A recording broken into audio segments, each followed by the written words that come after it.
There we go. Casey, welcome to Yo, the show, man. what's up? Yeah, no, it's really good to have you here, man. Big fan of your videos. I've been watching you for a while, man. Thank you. It's good to be here. Awesome. So basically, just starting out, you don't know me.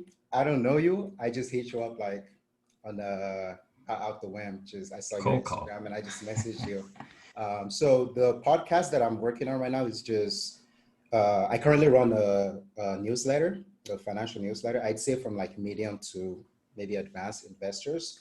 And my subscribers have just been asking for a podcast. So I just thought who else to just hit up better than like just the YouTubers and just see how they're doing. Because you guys are already used to like the camera, you're used to just speaking, and I just feel like you guys have a lot to share. So Yeah, awesome, awesome. So let's talk about money, man. let's talk about it. What All exactly do right. you want to talk about? Or Yeah, let's just start with getting to know you. What's the other side of you, right? People see you on Instagram, on YouTube, offline. Who's Casey Burns? who's Casey Burns? Casey Burns.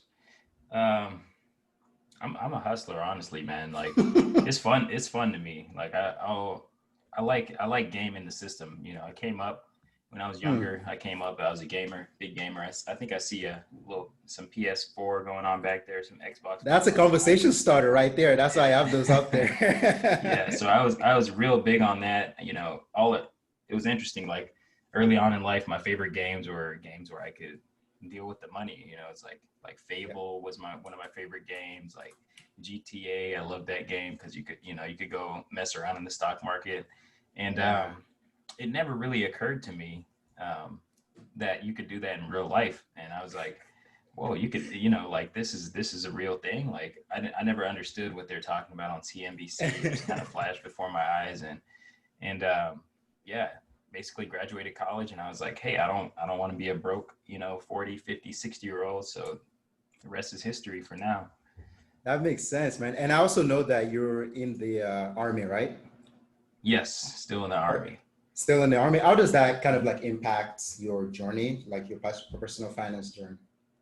So I would say that that impacted my personal finance journey in a way that indirectly it made me a lot more responsible.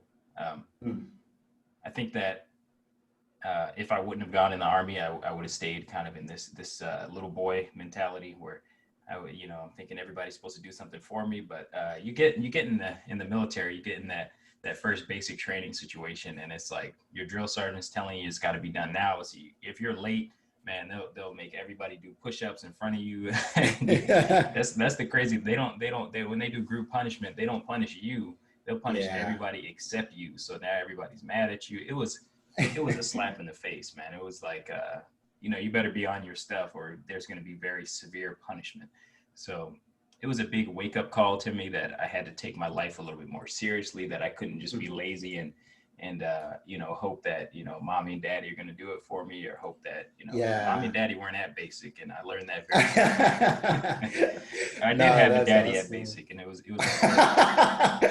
I feel you. Ironically, his name was Vern. So Oh, wow. he used to call me son. It was bad. The first day that I showed up, I had no idea what was going on. I was just scared, little private Burns, and I just hear him yelling, "Son, son!" I was like, "Why is he yelling, son? Like, who's he? Is his son here?" And he's looking at me. I was like, "Oh man, I'm already in trouble." Didn't figure out until like a day later, because he had like a uniform on that didn't have his name on it. And Yeah. then later I figured out we had the same name. So I was like, oh, okay, I get it. Oh, wow. That's funny, It was man. crazy. All right. So let's just jump into investing. I mean, you're an investing YouTuber also. So first of all, what's your goal for investing in the market? I did a little digging around. I like to do a little digging, and found on Instagram that you wanted to retire by 35. Yes. So is your, what are you doing right now towards that goal? So what I'm doing right now is avoiding the tax man like the plague, trying to max out my IRAs, my 401k. So I should be able to max out my 401k by November or so. And Yeah. besides that, I'm going to be going, all in on my taxable accounts. I own my home right now currently through a VA loan. So Yeah. was able to get into this house for free. Yeah.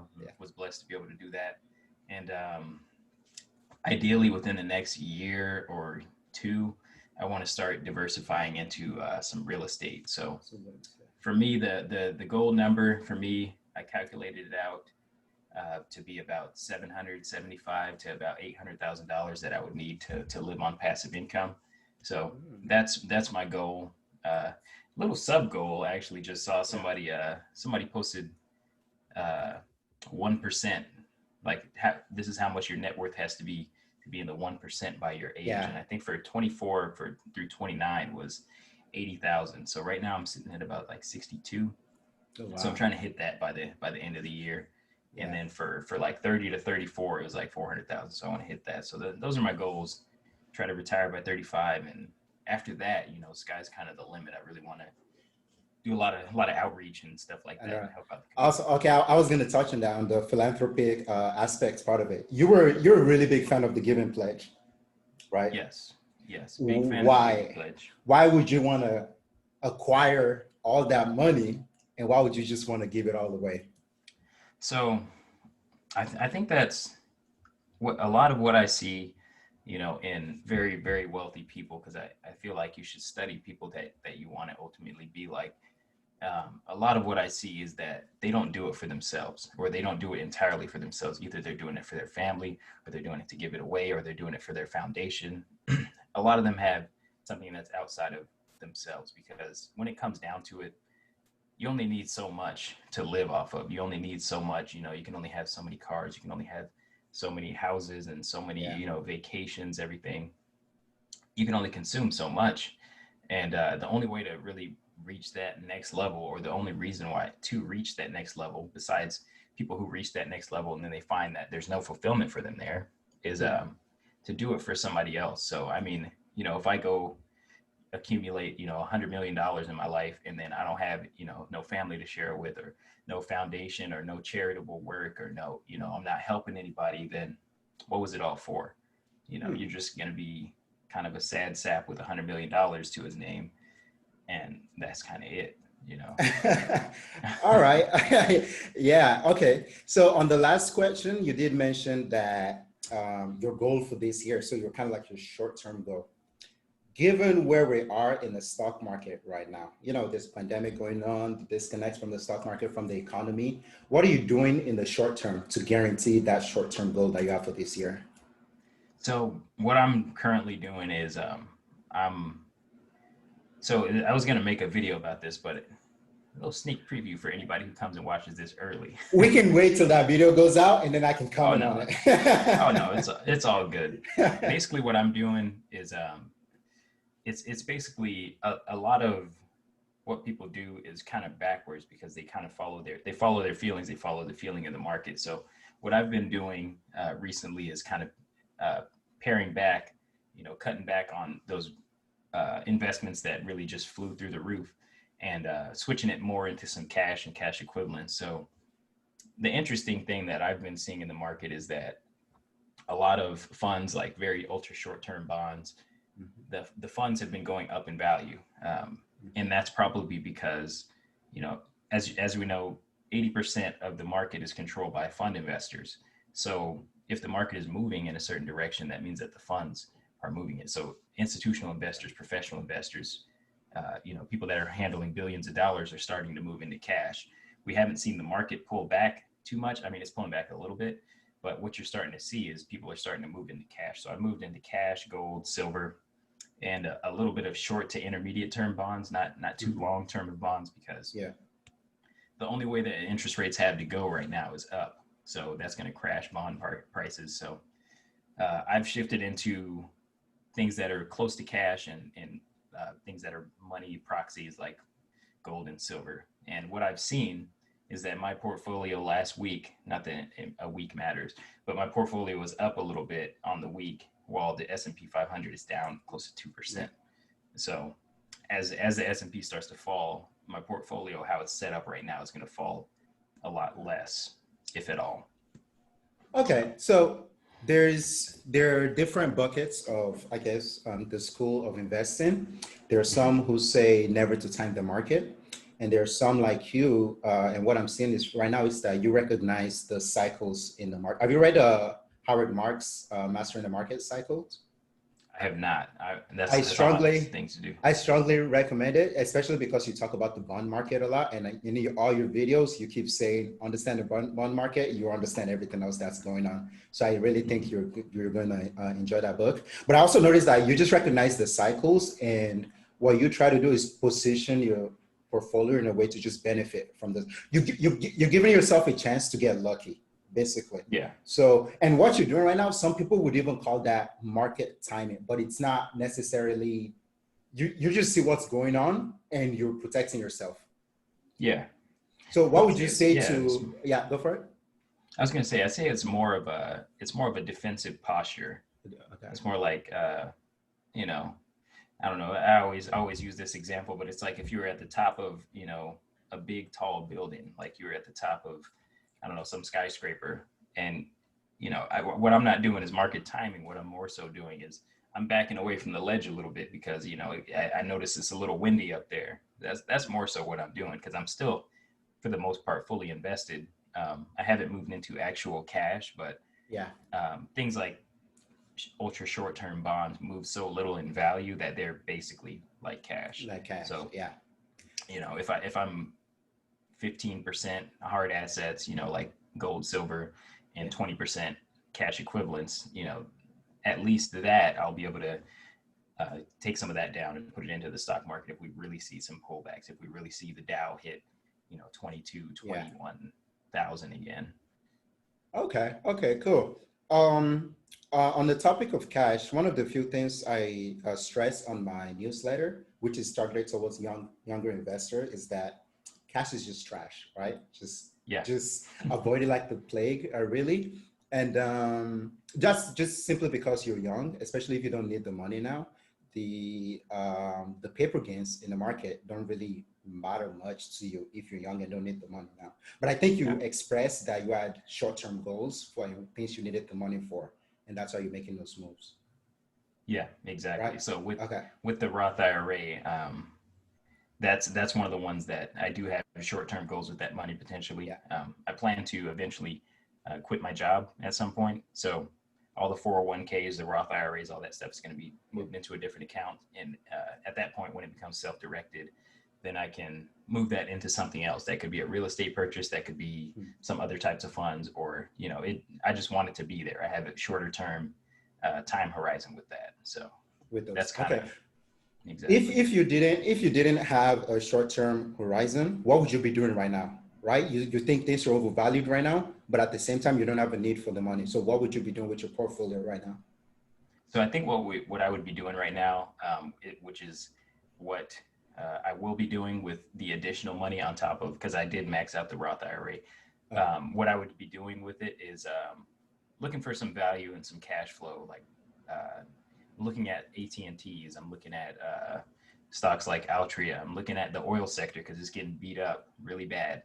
And I mhm. think that some of the bigger oil companies are going to survive this. They're going to come out, and then there's going to have a little bit more of a monopoly type Yeah. situation going on there because there's so many little guys are going to die. Okay. Um, I'm looking at the companies that are producing and throwing off a lot of cash flow right now. Yeah. So everything that's in the high growth sector or something that their revenues or their earnings are growing 10, 15, 20% right now, it's really overvalued. Like your Tesla is really overvalued. A lot of these tech stocks are in the 30s, 40s, 50 PEs right now. So I've been looking to get those value plays that even if we do see a big pullback, just the amount of cash that they throw off, the amount of cash that they produce and generate will at least hold out the stock price somewhat. Something like, for example, like I said, AT&T is selling at 29 right now, and they're paying $2 a year in dividends. I mean, how much can that really go down? If it goes down to like $10 or something, that would be what you'd lose 66% of your money, but at that point it would be yielding 20%. Like, that Hmm. doesn't even make sense for it to yield that much. on a company that's been paying its dividend for that long. So protecting my downside in that way, that like, does it make sense for AT&T to ever sell underneath $20? It really doesn't.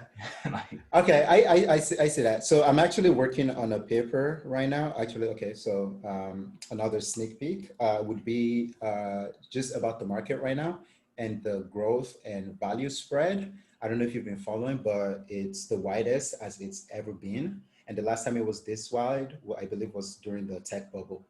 And especially this year, growth stocks, so if you take the S&P 500 growth, so the large cap growth versus the S&P 500 large cap value, those guys have not even recovered. I think they're still down about 10%, while growth is already up like 20%. And situation like that is just crazy because there are a lot of new investors flooding the market, and I think that's good in general. But a lot of the Robin Hooders and the Webullers, they don't understand that there's a limit to there's a limit to a lot of these companies, and these companies can't continue to grow as fast. It's just in the nature of the company. There's a cap to how fast the company can grow, right? So, yeah, exactly. People don't look at what new investors. Piece of advice that I would give to new investors is people need to look at the TAM, or total addressable market, because once you reach that total addressable market, there is no more growth. If you look at, say, like a 20 or 50% growth rate for some company, and they're making, in the mid, I don't know, they're making some odd millions of dollars. If they were to actually grow indefinitely at 50%, like if you do that in the compound growth calculator, that's going to be ridiculous. They're going to be producing more than the GDP of the US shortly, so that's not feasible for something. And even like a Tesla, people are thinking like, oh, Tesla's going to double, 10x. If Tesla 10x's right now, there'll be a $4 trillion company. Like that's not feasible. All right, Casey, you're making a lot of sense right now, but we don't need no, but seriously, you're bringing up a lot of fundamentals. What you're saying makes sense, right? Yeah. It's logical. It's just facts. But we like growth. We like tech. That doesn't apply to us, right? Oh man, yeah. Well, I think there's going to be a lot of pain, but I'm no forecaster, but I don't know, 400 billion makes sense for Tesla right now. Where they're at right now. I don't think it's about forecasting, really. I think it's about putting yourself in a position to get lucky. There are a lot of people who want to make a lot of money, and they go for a lot of individual stocks and they bet on them, hoping to make a lot of money. And the probability of that actually happening is really low compared to you just putting yourself in a position to make money. Value is really cheap right now. Value has underperformed for the last 10 years. Usually and historically, value outperforms growth. Given a long period of underperformance, it just kind of seems like you're buying things really cheap relative to the market. And a lot of what I tell, especially younger investors who have their retirement funds, is that you're buying high right now. The current climate in the stock market is only good for the retirees that are spending money right now because they're selling high. That's where you want to be at. If you're young, you're in your 20s and you're still accumulating wealth, this is the time to be buying low. You should be buying what's cheap now because you just want to accumulate as much as possible, right? You don't need to see your portfolio going up 50%. Unless it's a short-term thing, but if you're doing a long-term thing, that 50% thing does not matter because in 40 years, who knows what it's going to be, right? Yeah. So that's one of the reasons. No, go for it. $500 and you're putting in $500 and it's going to 1,000. Like, okay, you're not going to retire on $1,000, but now that now your stock's 50% higher, you don't want that. So. Awesome. So before I move on to other aspects, so you're obviously a contrarian when it comes to the stock market. Especially everyone your age, you're also in your 20s, right? Yes. Everyone your age is doing something right now. How does it feel to just be going against what everyone else is doing, right? How does it feel to just have friends, making their millions while you're just here doing what you think is right? I I don't worry about it. I'm worried about. Hmm. I think that what people should focus on, besides cash flows and cash that the company is giving you, is how much are you making and how much do you need in your retirement, or how much do you need to be satisfied with your return. You shouldn't worry about what the next guy's making. You shouldn't be worried about what somebody got on some YOLO call options or something like that. Or I'm not the type of person that I worry about somebody else's level of wealth. Like I forget who asked me. Somebody asked me, does it bother you that Jeff Bezos has so much money? Like, no, it doesn't bother me. What would bother me? What would bother me is if I didn't have enough. But I make sure through my actions that that's not going to be the case. So it doesn't bother me. I ordered something from Amazon yesterday. He got some of the money. I don't care. And since I'm a shareholder, I got some of the money, a very small amount of it. So Yeah. I think that Awesome. people should just focus on what they're getting and what they need, because at the end of the day, it doesn't matter who crosses the finish line first. The goal is to cross the finish line Because, and hmm. cross it, on your own time when you want to cross it. So it doesn't matter if some other guy goes and wins a race. The point is you're either there or you're not. So worry about that. That's really wise. That's really wise. Awesome. So I think we covered this. So you've been mentioning retirement a lot. Would you say you're following the FIRE movement? I would say so. Okay. I think that for me, FIRE is, well, for a lot of people in the FIRE movement, it's not necessarily about kicking up your feet on the beach. Because I have the desire. Honestly, I feel like I want to work until I die on something, but I don't want to have to work until I die. That's my big thing. I don't want to have my time monopolized by some force that's outside of myself. I'd like to work for myself, or I'd like to own business as opposed to owning a business and being the person who operates it and is moving everybody around. I'd like to be an owner of a business in the sense that somebody else is running it, not just own the business.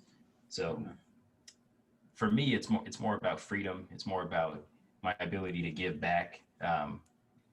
You know, Even I've told this story before in a video, but even just little things like being able to, if I'm in line or something, somebody's Christmas shopping, being able to like buy somebody's bike because they're short or something like that. Their card bounced, and I'm able to buy that bike.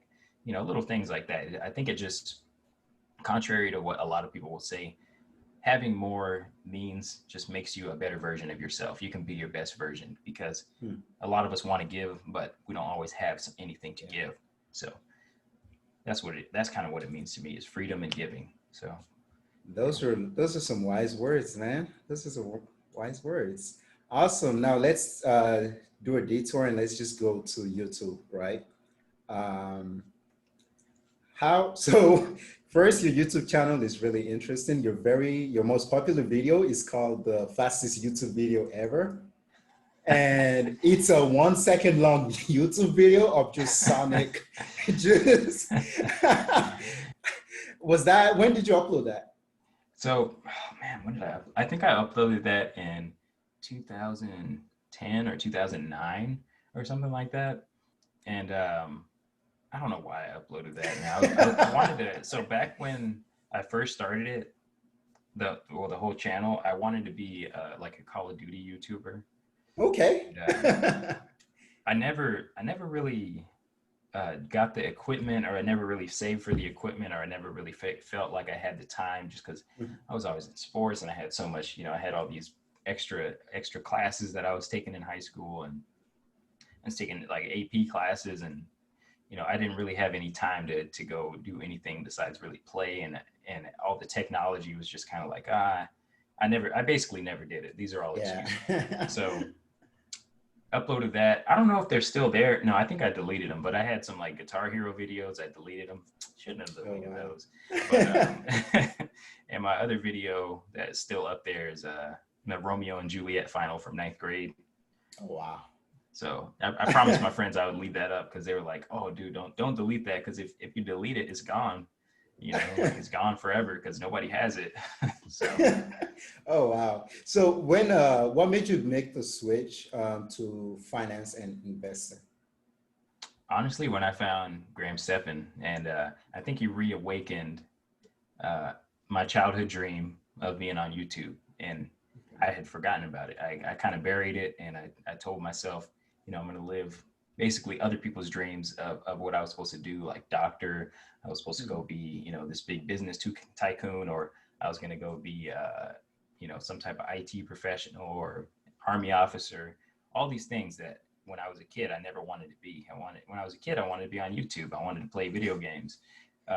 So I had forgotten that, and he kind of reawakened it in me with his YouTube course. So that's kind of Oh what wow. reawakened it, and my interest had shifted away from video gaming into the finance space. So you never know. I might go and be a video gaming YouTuber at some point, but Do you you know, still play video games? I actually don't. I don't Okay. anymore, but I still have a good love for them. I still watch a lot of video gaming YouTubers, so I'm still in the space, but Yeah. I don't have any systems anymore. Awesome. So with YouTube and finance, there are a lot of really a lot of finance YouTubers right now. And what I've figured out is that quite a lot of the people making those investing videos are actually really new to investing. And the types of well, there's kind of like two buckets of it. Some of them are really new and really don't know, and there are some who know, and they still make videos advertising individual stocks for the sake of just grabbing clicks, because those type of videos are the ones that grab clicks. Those type of videos, I didn't find any of them on your channel, so that was kind of striking for me. That's why I really wanted to do this interview, is that why aren't you in that bucket of people just saying, buy this stock now, it's about to 3x, buy that penny stock, it's about to 10x or something like that? So I don't engage in that, just because if I'm honest, if I'm being honest, I've been in this market for 3 years. Um, what do I know? What should I really be giving people stock tips? Personally, I don't think anybody should be giving anyone stock tips, because it has to come from the person themselves. I mean, I've got one or two videos where I'll present what I see as the pertinent information for a Yeah. stock, but I'll never say, this is the price target, you should buy it at this. This is going to be a massive opportunity.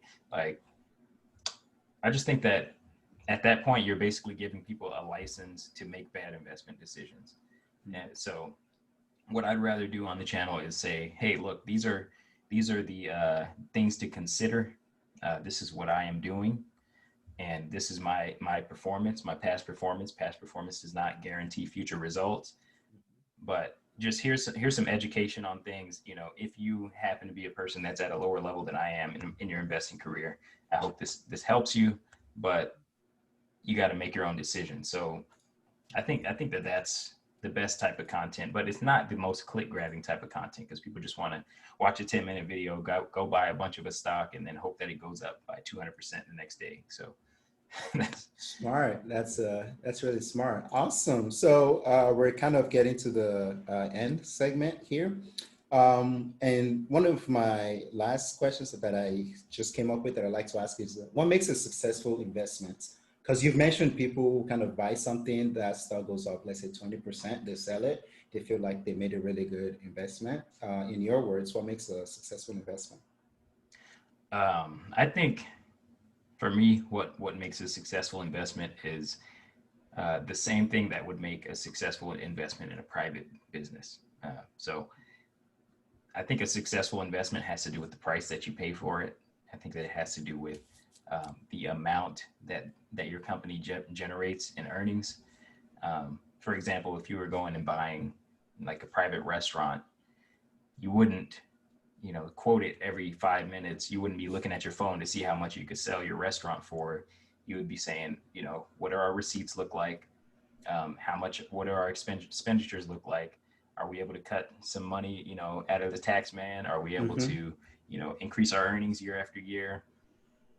And like I said at the beginning, ultimately, what did I pay for it, and what is it producing? So what the market wants to sell your investment for or buy it for, that should be irrelevant to you.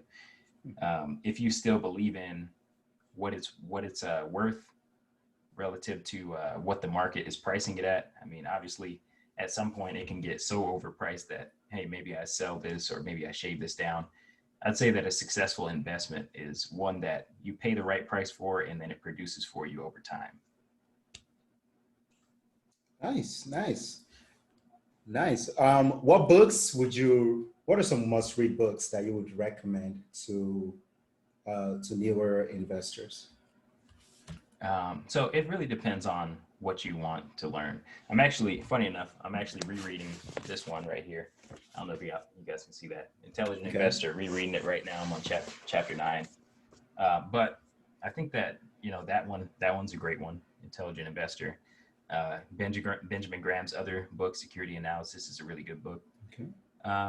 For people that are just getting their start, I'd say Rich Dad, Poor Dad's a great place to start.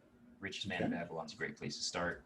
And a lot of the bigger pockets books for real estate investing are a great place to start, because especially the ones that talk about how to get financing with no money down, because people really think that they don't have the capacity to make it big in real estate until they start reading those books and you start understanding, like, oh, this is how people did it. They started for nothing, just like I'm starting from nothing, and it can be done, and it can be done systematically. It can be done by me. That's what I'd recommend to people. Like, once you get that education, you understand, hey, this is not out of my reach. I can do this. So Awesome. What other younger investors would you like to hear me interview? I think that I really like, well, we've become pretty good friends. Todd Baldwin, I don't know if you know who Todd Baldwin is. That's the guy making 600K. Yeah. So we actually, I'm supposed to go over, have dinner with him and his girlfriend. My girlfriend and I are supposed to go over there. He's buying a new place, he's just casually, buying a new place on. I mean, when you make 600K, that's just Tuesday, man. Yeah. So, I mean, it's just another day.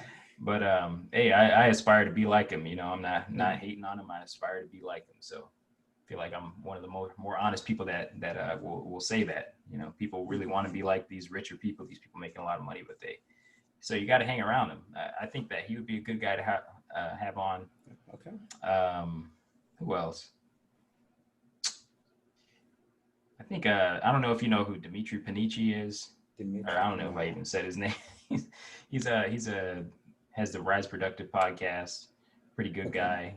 Richard from the Rituation Room. He's a cool guy. I was on his podcast. And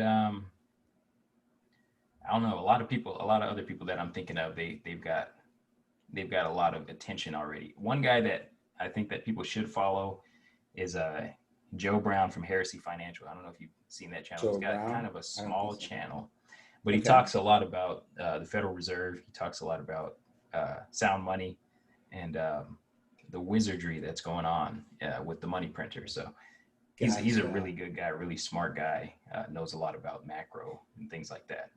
Definitely. I'm going to try to hit them up. I'm just doing this trial first season with just 10 episodes. And then future seasons, I'll try to calibrate things a little more. But Casey, thanks for coming on, man. Do you have any questions for me? Yeah, I could make up one. Yeah, go for it. I didn't come with any questions. No, so what exactly? What is your channel about? So you're starting a channel. From what I understand, you got a newsletter, which I feel like that's awesome. I wish I could start a newsletter at some point. It seems like it's very time consuming. I like things like, Morning Brew, Minority Mindset. But what's the plan with the channel exactly? Is it to be like a podcast? Yeah, so the channel is definitely going to be a podcast. I'm not a YouTuber. I don't think I could plan for a video, do hours of video, and then do editing. The podcast is just meant to go along with the newsletter, because the newsletter is literally just long form content that I send out. And it's not consistent, because if there's nothing to write about, I just don't write about it, because I'm not looking to push content out like that. And I started writing that back in February, but I've been writing on blogs on and off now. And my subscribers really just kept pushing for a podcast for me to just have conversations with people. And I feel like they already know what I have to say since they read my newsletter. So it's best to just interview other young investors because this is all targeted towards young investors. And the subscribers range from people that are still in debt and want to get out of debt all the way to multimillionaires who are probably, who can retire right now, right? Yeah. So it's really just like a wide range of people. And I just feel like just bringing different people on and having conversations with them would make for good content. And after I recorded the first episode with Jerome Gillespie, it was just on Millennium Money. He actually convinced me to just put it on YouTube because I was just going to put it on Spotify, Apple Podcasts, and those. But he actually convinced me to put it on YouTube. And so I just got the little lights, got the camera and the mic, and I just decided, okay, I can just put this on YouTube also. And I feel like that's just going to be a way to cross-pollinate across the channels, because if someone is here for Jerome, watching Jerome's video, and they see Casey's videos next, they're going to watch it, link to Casey's channel, and then they can just bounce around like that. So I just feel like it makes for a really good, I don't know what to put, for the algorithm, your YouTube algorithm. Yeah, it's a whole web of social media accounts. Like, I mean, that's one of the things that Graham Stephan pushes big is he's like, you know, follow me on Snapchat, follow me on Instagram, all these things. Because I mean, sometimes you see that one of these things goes down, you know? So Oh yeah. I don't remember exactly what happened. I don't know if it was YouTube or if it was like Instagram went down for like a day or something like that. But it's like, man, if that's your income source and that thing goes down for a month, Yeah. kind of done if you don't have anything else to do. So yeah. No, definitely.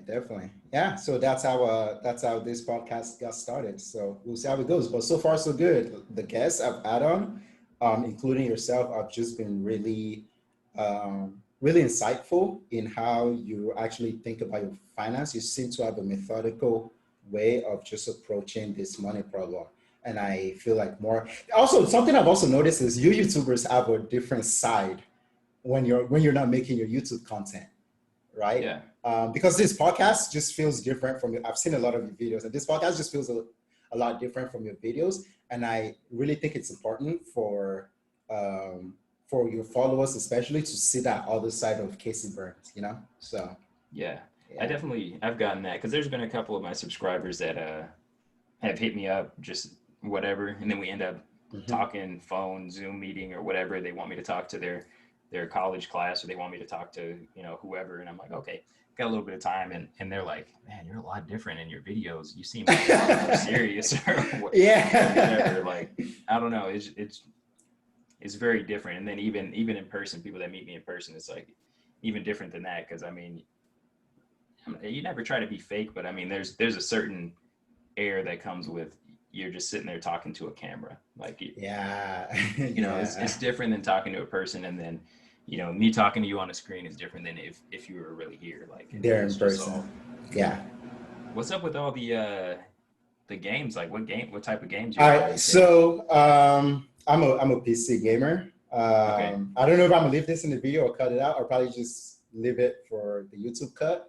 But actually, that shelf was just empty, and I didn't know what to put in it, so I just kind of grabbed. Okay. I had like a 360 controller laying around, PS4, and that's just an actual arcade game, and it actually has thousands of arcade games on it, and it's in the shape of the actual arcade, so that's kind of cool. But I'm a PC gamer. Xbox Game Pass.